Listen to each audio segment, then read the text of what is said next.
Takvimler 2030'u gösterdiğinde insanlık teknolojiyle iç içe, hatta ona bağımlı bir şekilde yaşıyordu. Yapay zeka, otomasyon, akıllı şehirler. Her şey kontrol altındaydı. Ta ki bir gün beklenmedik bir doğa olayıyla her şey durana dek. Güneşte meydana gelen büyük bir fırtına tüm elektronik sistemleri alt üst etti. Fabrikalar sustu, iletişim kesildi. Enerji kaynakları tükendi.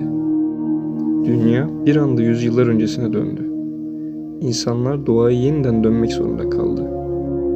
Benim hikayem tam da burada başlıyor. Doğanın ortasında. Hayatta kalmak için inşa ettiğim küçük kulübemde. Arkanıza yaslanın ve bu yolculuğa siz de ortak olun. İşte başlıyoruz.